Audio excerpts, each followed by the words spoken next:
बिस्मिल्लाहिर्रहमानिर्रहीम। अस्सलाम वालेकुम दोस्तों, एनटीएस टेस्ट मास्टर की जानिब से आप सबको अपने चैनल में खुशामदीद कहता हूं। दोस्तों, आज की एक short video syllabus, screening test का सिलेबस क्या होगा, तमाम कैडर्स के लिए एक ही टेस्ट या कि हर कैडर के लिए अलहदा टेस्ट, और इसके साथ साथ चूंकि 3 टेस्टों से गुजरा है तो हर एक के लिए फीस, जो फीस जमा कराना है, चार्जेस वो अलहदा होंगी या कि एक ही जमा कराने होंगे। ईटा वालों की तरफ से जब ये बात सामने आ गई है कि स्क्रीनिंग, सबसे पहले स्क्रीनिंग टेस्ट होगी, लेकिन इस बात में जाने से पहले मैं जरा थोड़ा सा आपको अपनी बुक्स का रिव्यू दिखा दूं।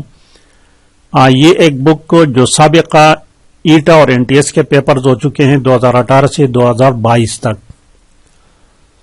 ये एक बुक मैंने तैयार की। बुक तो नहीं, ये पीडीएफ फाइल है, हर पेपर के लिए अलहदा फाइल है। टोटल 43 पेपर्स है, 43, और ये 43 फाइलें हैं पीडीएफ में। एमएस वर्ड में लिख चुका हूं, बिल्कुल क्लियर है, और करेक्ट ऑप्शंस को अंडरलाइन कर चुका हूं।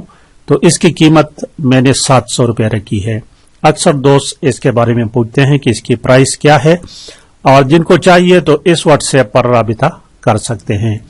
इसके साथ साथ एक और बुक है, ये डीएम ड्राइंग मास्टर के लिए है। इसमें 2000 एमसीक्यूज है। एक तो क्लास 6 से लेकर क्लास 10 तक जितने बुक्स है, गवर्नमेंट बुक्स है, उनके एमसीक्यूज है, और उसके अलावा भी बहुत सारे एमसीक्यूज, और इसमें साबिका पेपर जितने हो चुके हैं उनके एमसीक्यूज भी शामिल है, और इस बुक की कीमत 500 रुपये है।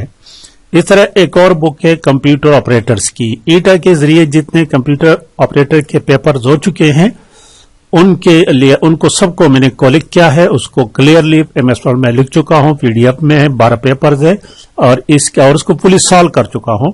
इसकी कीमत भी 500 रुपये है।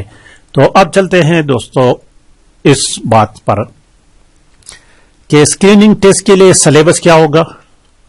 ठीक है, तो अभी तक जब ईटा वालों की तरफ से ये बात सामने आ गई है कि पहले स्क्रीनिंग टेस्ट होगी, फिर कंप्यूटर बेस्ड टेस्ट होगा, और फिर क्वालिटी टेस्ट होगा।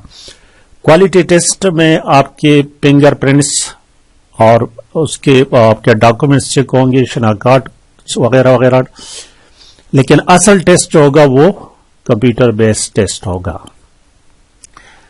अब स्क्रीनिंग टेस्ट के लिए कोई सिलेबस अभी तक सामने नहीं आया है। बहुत सारे दोस्त यही पूछ रहे हैं, बहुत सारे दोस्त पूछ रहे हैं और बार बार पूछ रहे हैं, तो उन सबको बताना चाहता हूं कि ईटा की तरफ से अब कोई इस तरह का इंडिकेशन नहीं मिला है कि स्क्रीनिंग टेस्ट के लिए सिलेबस क्या होगी। कंप्यूटर बेस के लिए तो लाजिमी बात है और जरूरी बात है कि वो गवर्नमेंट बुक से ही होगी। हर कैडर के लिए अलहदा टेस्ट होगा वो, लेकिन स्क्रीनिंग टेस्ट का जो मसला है ये अभी तक कंफ्यूज का शिकार है।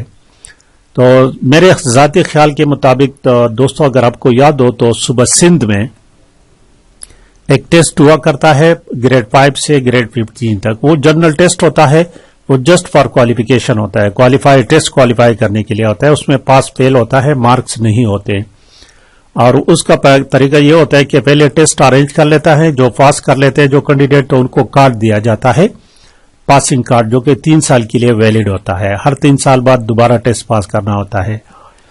अब यहां पर बात केपीके का है, तो this is the first time, ये पहली दफा इस तरह हो रहा है यहां पर। तो अब यहां पर ये बात क्लियर नहीं कि इसके लिए सिलेबस क्या होगी, इसके लिए हर कैडर के लिए अलहदा टेस्ट होंगे कि नहीं। तो मेरे जाती ख्याल के राय के मुताबिक ये तमाम कैडर्स के लिए एक ही टेस्ट होना चाहिए, और उसका जो भी टेस्ट क्वालिफाई करे तो जिस कैडर के लिए मर्जी अप्लाई करे। फर्ज करें कैंडिडेट ने उसने टेस्ट पास किया तो वो पीएसटी, सीटीटीटी, एडीडीएम, पीएटी और एसएसटी तमाम के लिए पास तस्वुर किया जाना चाहिए। अब ईटा वालों ने फैसला पता नहीं किया कि नहीं किया, मेरे ख्याल के मुताबिक अभी तक ये फैसला सामने नहीं आया है। तो ये इसी तरह इंशाअल्लाह ताला उम्मीद है होगा। लेकिन जब ये बात याद रखें, जब बात यहां पर आ जाए कि तमाम कैडर्स के लिए एक ही टेस्ट होगा, तो फिर ये जर्नल टेस्ट होगा, यानी ये स्पेसिफिक नहीं होगा कि जो गवर्नमेंट बुक्स है इनसे होगा। یہ جنرل ٹیسٹ ہوگا، اس میں گرامر بھی شامل ہو سکتا ہے، میتھمیٹکس پہ ہو سکتے ہیں، پاکستان اسٹڈی اسلامیات، لیکن جنرل ٹیسٹ ہو گئے. ٹھیک ہے. اگر ایسا ہوا کہ ہر کیٹیگری کے لیے علیحدہ ٹیسٹ، تو یہ بہت مشکل بات ہوگی پیٹا والوں کے لیے. سارے ٹیسٹ ارینج کرنا، ہر ایک میں پھر پاس ہونا، تو یہ بہت زیادہ ٹائم لے گا. اور اس دفعہ تو میرے خیال میں بعض دوست کہتے ہیں نا اس سے سی ایس ایس کا ایگزام بن گیا. بالکل یہ سی ایس ایس سے بھی زیادہ مشکل بنا دیا گیا ہے اس دفعہ. اب یہ اسکریننگ ٹیسٹ ہوگی تو اس میں 2 مہینے لگیں گے، پھر کمپیوٹر بیس ٹیسٹ ہوں گے اس میں 2 مہینے لگیں گے، پھر اس کے کوالٹی ٹیسٹ ہوں گے 2 مہینے لگیں گے، پھر سلیکشن ہوگی تو 2 مہینے لگیں گے. پورا سال اسی میں گزر جائے گا. اللہ خیر کرے، اللہ خیر کرے. پتہ نہیں ہماری صوبے کا کیا بنے گا. اور اب مزید اشارے مل رہے ہیں، انڈیکیشن مل رہی کہ فروری کے فرسٹ ویک میں انشاءاللہ تعالی ایڈورٹائز آئے گی. لیکن بیڈ لک یہ ہے کہ اسامیاں جو ہیں وہ 17,000 سے کم کر کے 12-13,000 کر دی گئی ہیں. یہ بھی سننے میں آیا ہے. یہ ابھی کنفرم نہیں، لیکن اس طرح اشارے مل رہے ہیں کہ جو 17,000 اسامیاں تھی وہ اب 17 نہیں بلکہ 12-13 اسامیاں ہیں، 12-13,000 ہیں. چلو جو بھی ہے، اللہ کرے جب یہ ایڈورٹائز ہی ہو جائے، کیونکہ لوگ بہت سارے کنفیوز کا شکار ہیں. بہت سارے کینڈیڈیٹ ایسے ہیں کہ وہ دن رات محنت کر رہے ہیں اور اسی انتظار میں ہے کہ کب آئے گا ایڈورٹائز. تو یہ تھی دوستوں آج کی ویڈیو. لائک اور شیئر لازمی کریں. Thank you for watching.